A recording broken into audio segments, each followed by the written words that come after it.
under the shade of the ancient willow tree, where the whisper of the breeze resonates with unsaid words and untold stories, a woman once filled her days with the quiet activities of a life well lived, tending to blossoms in her garden, crafting letters that would never be posted, her heart tethered to memories and the footprints of moments long past. This is where our story begins, with a grandmother deeply rooted in the soil of Massachusetts, who found dignity amid dissatisfaction. In her heart lay diaries of dreams deferred and unspoken expectations, each turning the soil of her heart where a new kind of garden was about to bloom. The silent gap between what was given and what was received had grown too wide over the years. Her heart, worn but resilient, had learned to navigate around the holes left by thankless returns and birthdays passed without a card.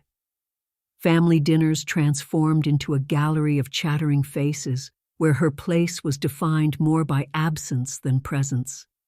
Still, she endured each meal, steeped in the bitter sweetness of love not acknowledged.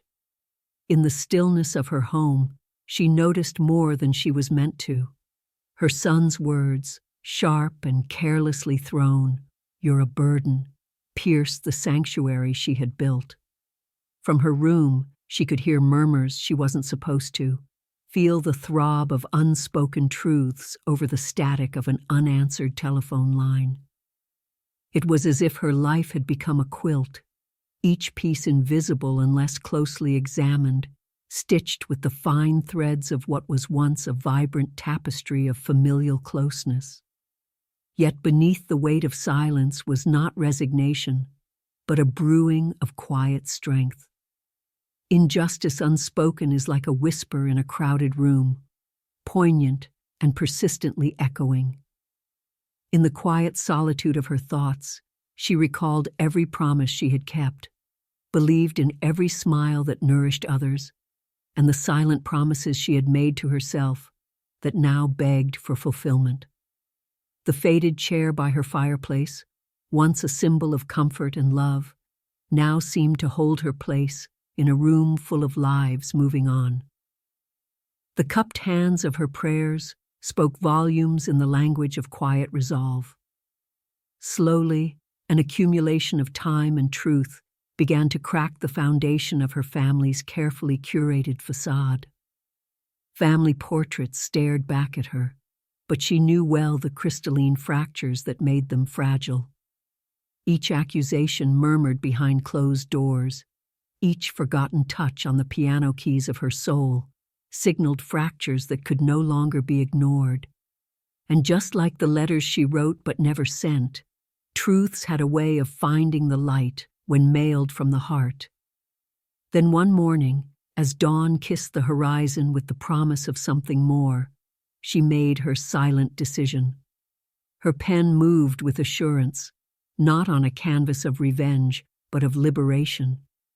Each stroke was a testament to quiet rebellion, not of the crashing kind, but the kind that reverberates silently through the corridors of history. A decision made not for devastation, but for dignity, as ancient as the roots that held her steady. Her life was never just a reflection of others' perceptions. It was of her own shadows and stories. Inspired by echoes of ancestral advice and strength from within books she had held dear, she found solace and strength. The vibrant colors of past joys flushed back into her world with newfound vibrancy as forgotten songs hummed with hope. And so she reclaimed her garden, her sanctuary, her voice.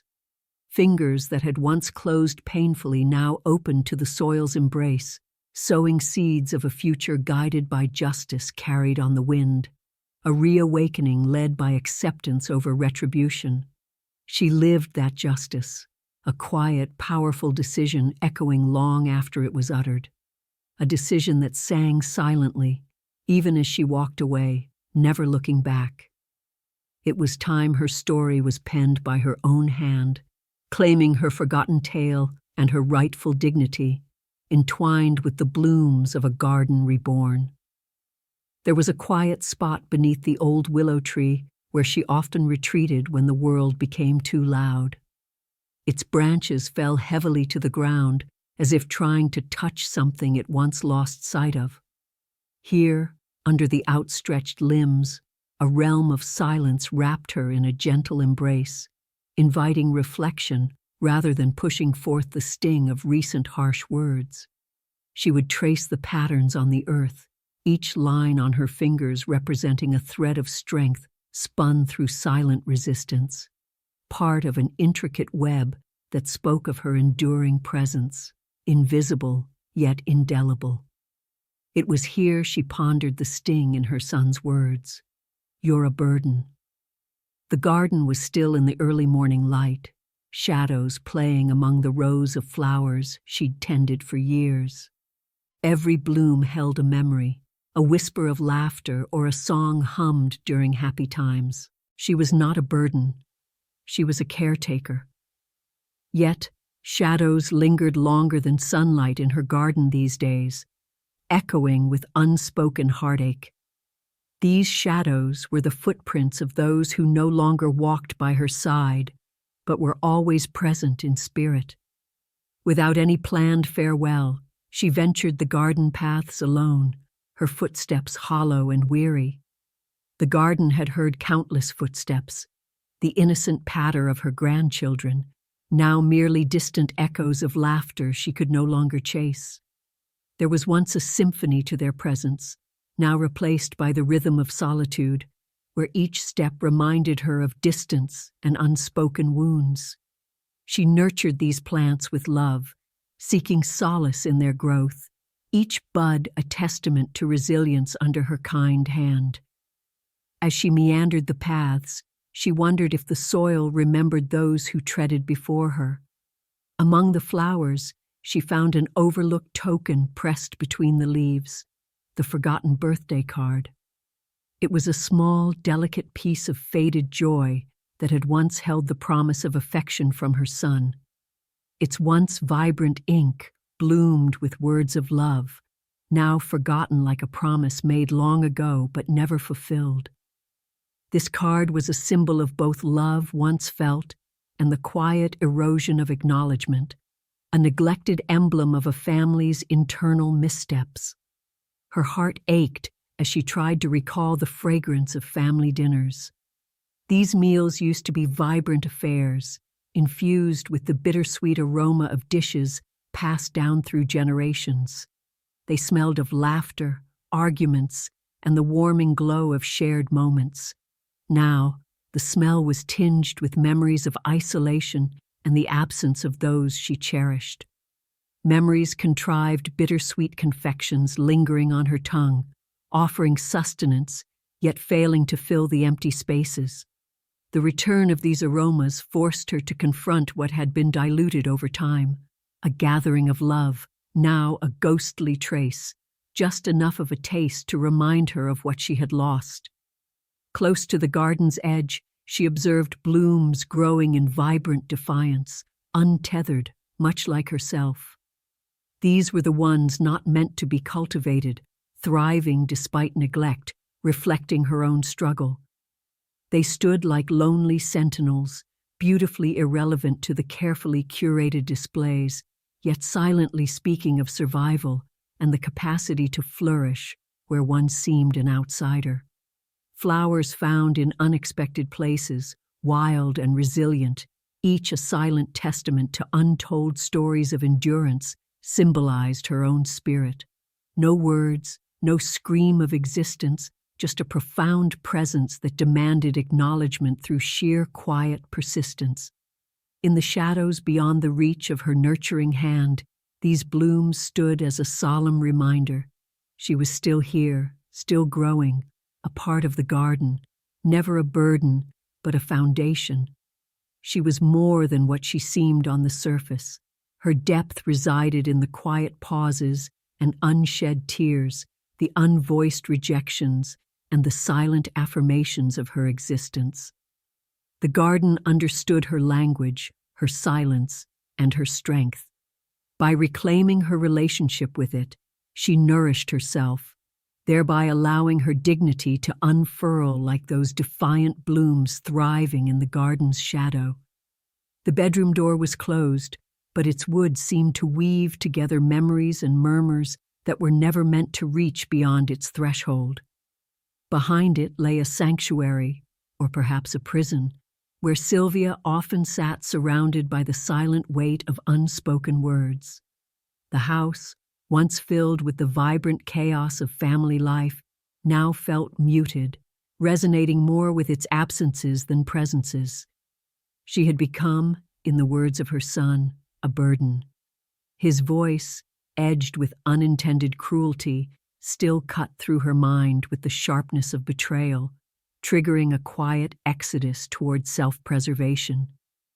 Throughout those endless afternoons, when sunlight languished gently along the old floral curtains, Sylvia could hear faint conversations trickling down the hallway.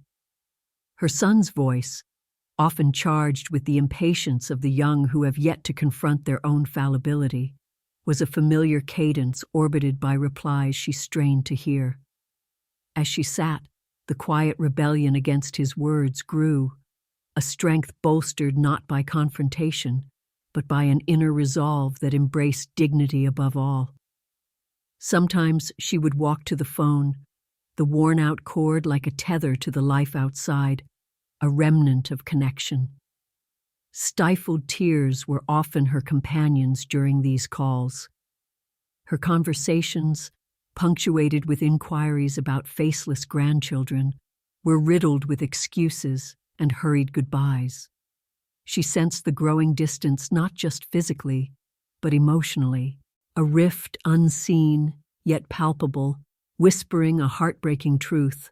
She was an afterthought in a family she once centered with love. From afar, she observed their lives unfolding, like a play from which she had been quietly written out.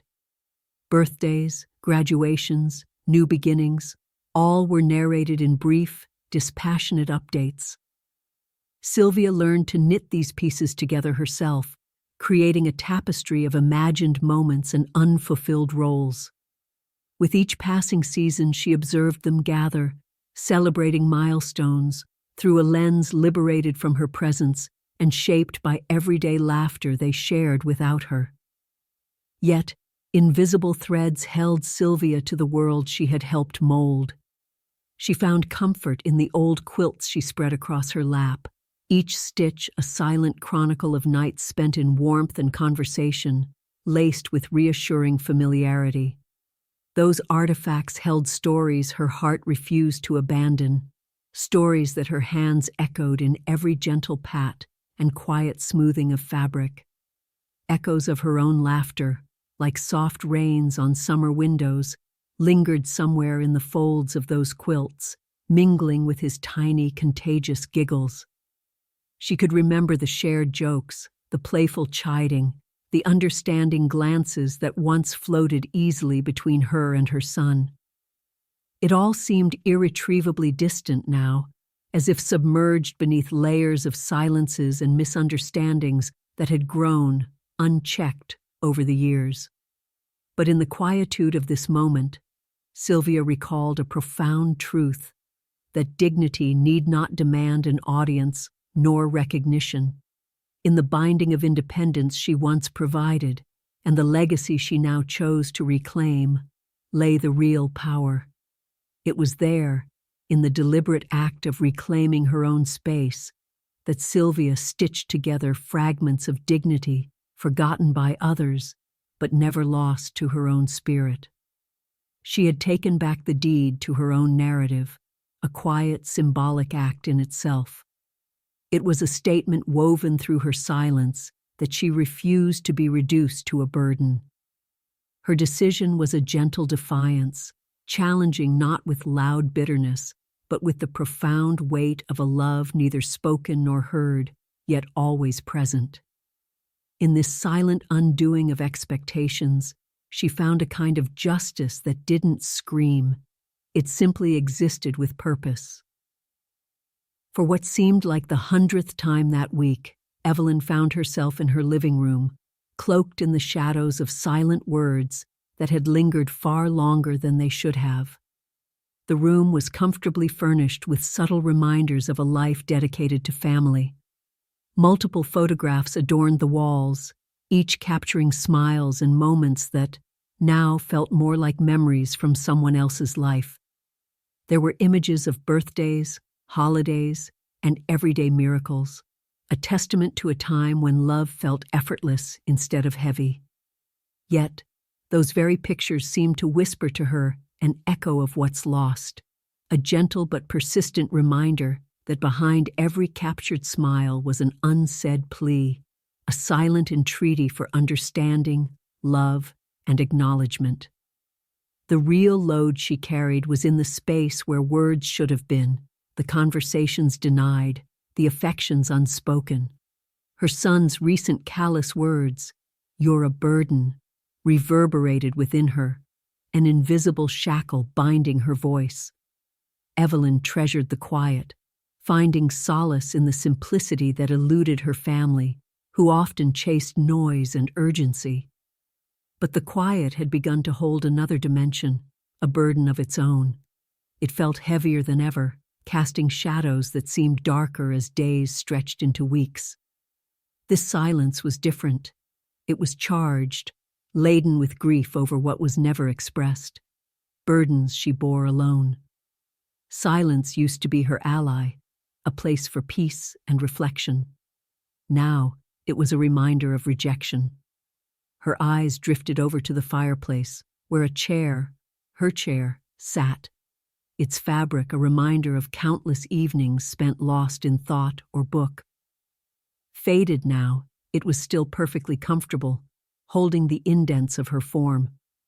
It was here, in this chair, that she felt simultaneously at ease and unbearably heavy.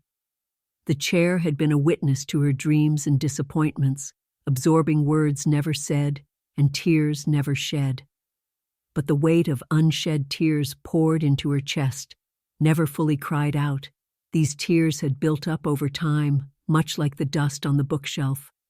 Every unwiped tear added another anvil to her heart, forming layers of unresolved sorrow and unspoken entreaties. Those tears held the essence of her silent rebellion, her defiance against being called something as unkind and undeserving as a burden. Memories of promises whispered in younger days haunted her, whispers of care, homecomings, and companionships. These were promises she had etched into her heart like a faithful scribe, despite a fleeting waft of peppery disappointment that periodically filled her mind. Evelyn found her heart still clung to those sweet promises she made to her younger self, even as they faded into poignant remnants. Walking through the hallway was like stepping through a corridor of silent echoes. She could almost hear the laughter of her grandchildren and their tiny hands tugging at her skirt, asking for a cookie or a story.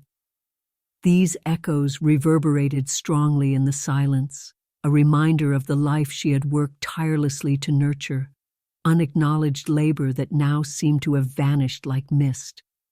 And yet, there was a power in that hollow resonance, a reminder of the love she continuously gave freely, despite its lack of reciprocation. Evelyn had long known that reclaiming her dignity meant finding strength in the silence, in actions that speak louder than words or tears. The deed was more than paper. It was the manifestation of years of service and silent endurance finally finding a voice. This particular silence was not about absence, but about presence, of will, of resilience, and of finally being seen without begging to be noticed. Reflecting in her chair by the fireplace, Evelyn absorbed her surroundings with renewed clarity. She realized the house held no grudges, no judgment, simply a repository of her enduring spirit. Her house, her rules. This was not a rallying cry of defiance, but a subtle whisper of liberation. The walls bore witness to her unvoiced stories, the chair to her unshed tears, and yet she found herself standing, prepared to take back not just the deed, but her narrative. Such is the weight of silence, both a burden and a revelation. Within the old walls of her Massachusetts home, an unsettling silence seemed to resonate. It was a silence heavy with the echoes of past laughter, now diluted into memories, replaced by crystalline fractures invisible to the untrained eye, but felt deeply in her bones. These cracks were vivid in their abstraction, not marring the surfaces of pictures on the mantel, but splintering the very essence of what these images represented: family. Alice could remember when those photographs were first placed there, each frame a token of love shared and milestones achieved. The image of her son, David, as a boy with a shy smile was a reminder of the warmth that once bound them. Yet over time, these artifacts of affection had become monuments to a bygone era. Now, her presence in the family felt like a duty endured rather than a relationship cherished. A twisted irony for a woman who had spent her lifetime entwining herself into the family's very fabric, only to be cast aside like an outdated photograph. Whispered accusations had begun to swirl around Alice, carried by the wind that brushed through open windows, a phantom breeze from her former gardens. They were kindling rumors that flickered among family and friends, and despite their quiet delivery, their impact was thunderous within the corridors of her heart. The hushed voices suggested she no longer belonged, not in this age, not with this kin, and certainly not as the guardian of the legacy embodied by her home. It was David's words that had seared her consciousness, bluntly stating she was now a burden, each syllable unraveling the delicate weave of their mutual history. As if to mock the dissonance in the air, the once cherished piano, a grand inheritance from her mother, stood dust-laden and forgotten in a corner. It echoed the neglect that wrapped around her like an unwelcome shroud. No longer did its keys sing of joy and family gatherings. Instead, it stood silent, an instrument tuned too deeply to compose anything but a mournful dirge of quiet resignation.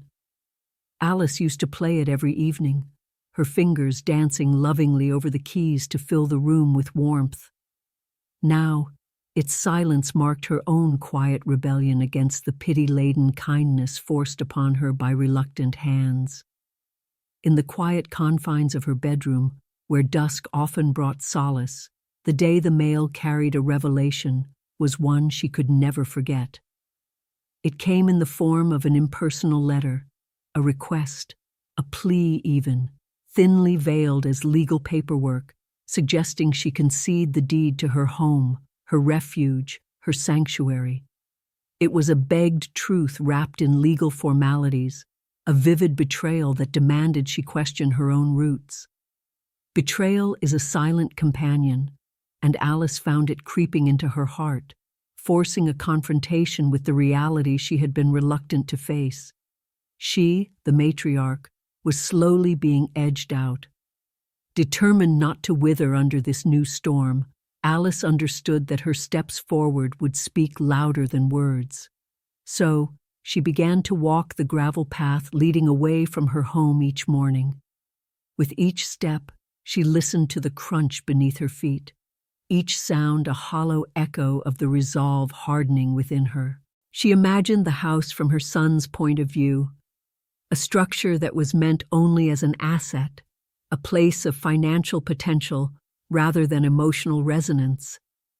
Footsteps that once walked with her now walked in different directions, but her own had found a persistent solo rhythm that brought a new kind of strength.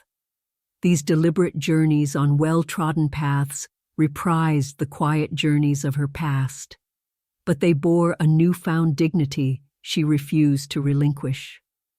She would no longer beg for love or acceptance. Her dignity, tattered yet undimmed, stood firm, silently rebelling in the face of whispered accusations. Injustice doesn't scream.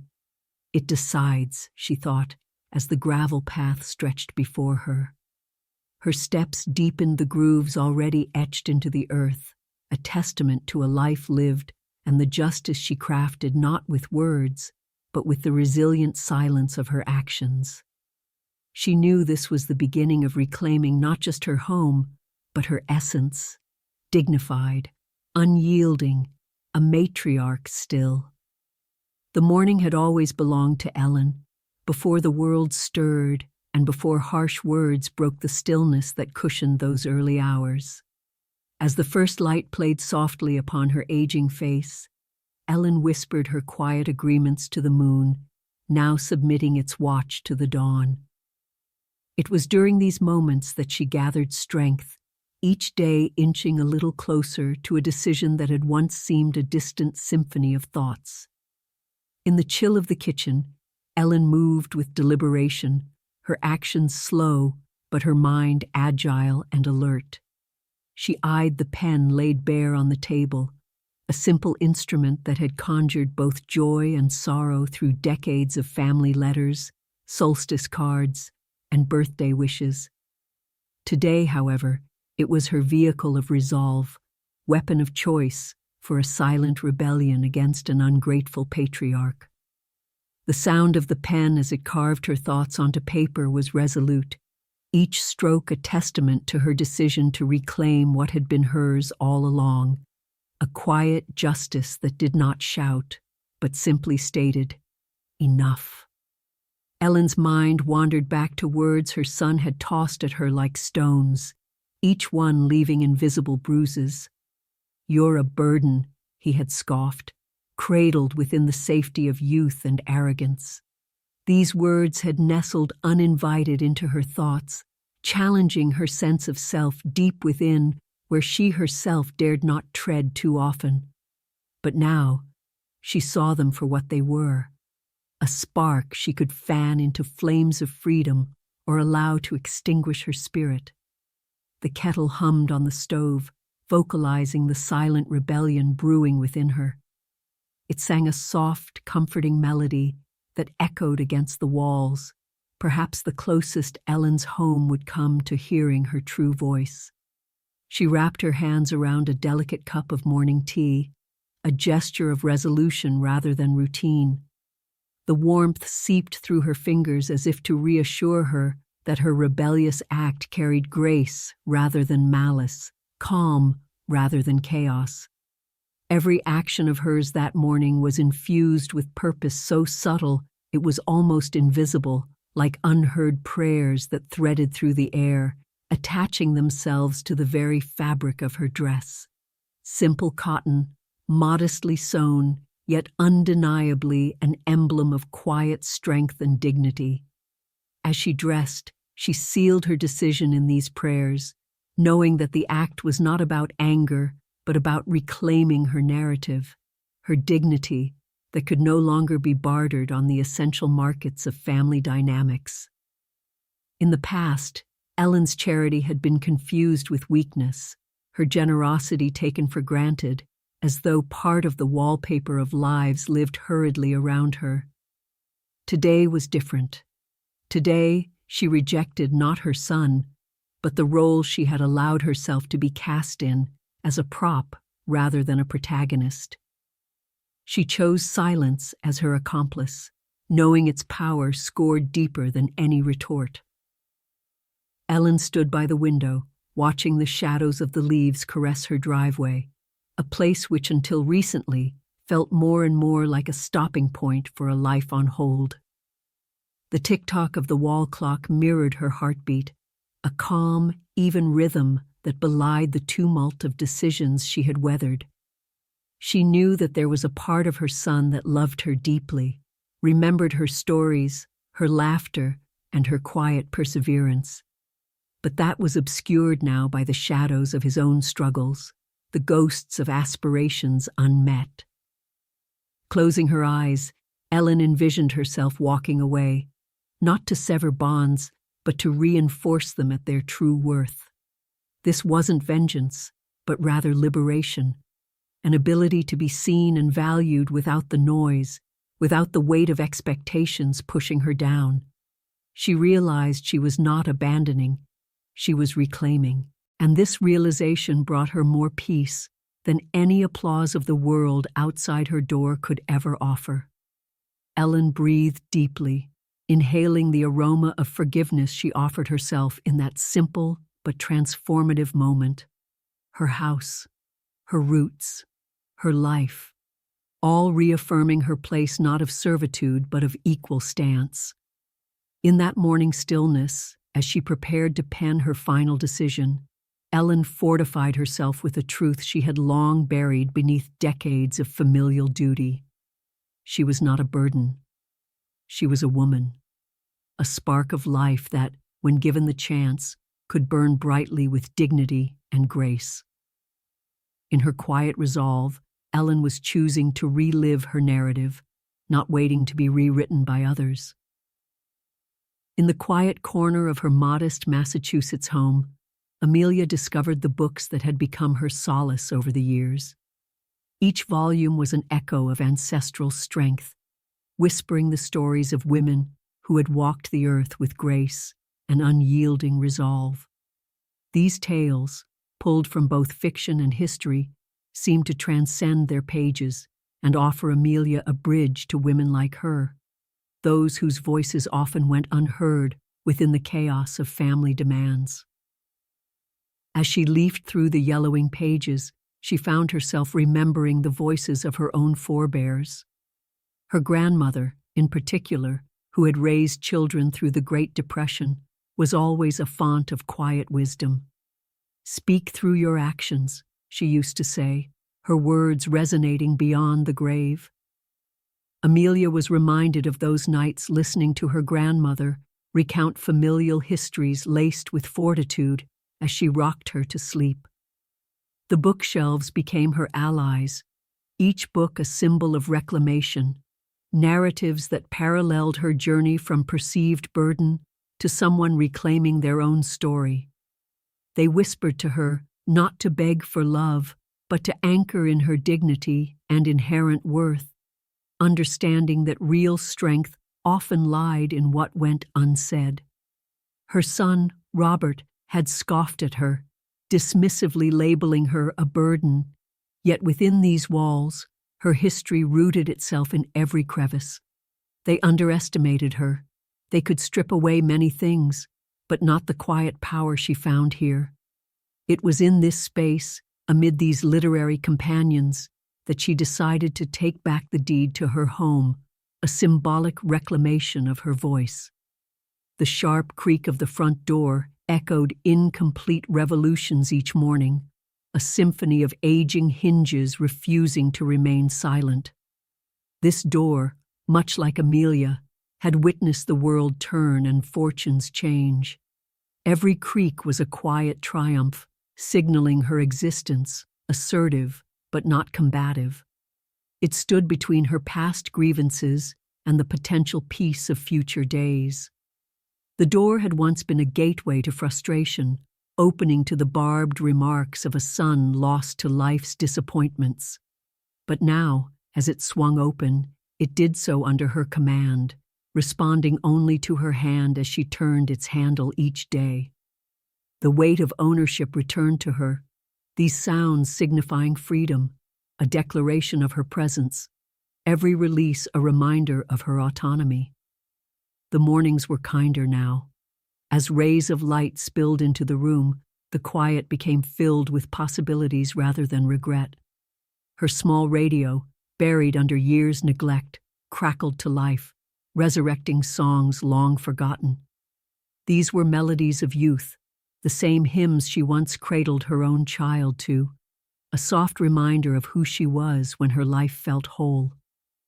Music had been silenced by derision, an art she abandoned as familial roles shifted, but with every note, Amelia rekindled a familial joy, a shared lineage of melody from her ancestors that had woven itself into her childhood and now blossomed anew in her later years. She hummed quietly, the vibrations a gentle uprising against the words once hurled in anger. In those forgotten songs, she found strength, the juxtaposition of remembered joy in contrast to recent heartache, creating something unexpectedly powerful. a ballad of quiet resistance. Amelia's eyes turned to photographs that had turned sepia with time and dust. Her history, once vibrant in memory but faded with disdain, began to reclaim its color. In their smiling eyes and solid stances, she saw herself, not just as mother or grandmother, but as a vibrant being, multifaceted and richly painted by those before her. She dusted and framed each picture, restoring them as much for herself as for the future days she wished to embrace. The walls, once stark and bare, now told stories, vignettes of joy, hard work, and familial love. Each photograph reclaimed an untold narrative, woven with love and resilience, shimmering with the vibrancy her son could not dim. Time fed her the letters from yesteryears, ones she had carefully unfolded in the kitchen, the heart of her home. These letters, some edged with tears, told tales of her youth, of grand achievements and small kindnesses easily overlooked. They contained dreams dreamt long before her identity was entwined with another's opinion. Unfurling each was like turning the pages of her life, not only revealing the history written, but also the truths she had long nurtured in silence. Through the ink-stained pages, she rediscovered successes between the lines her son had overlooked. In taking back the deed, Amelia had not so much changed her fortune, but rather remembered who she was, a woman of strength and history, a delighter in books, doors, songs, colors, and letters.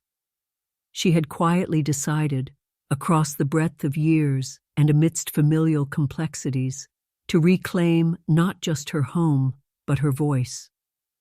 In the silence of her rebellion and the calm assertion of her presence, she found an emotional justice, gently powerful, deliberately tender.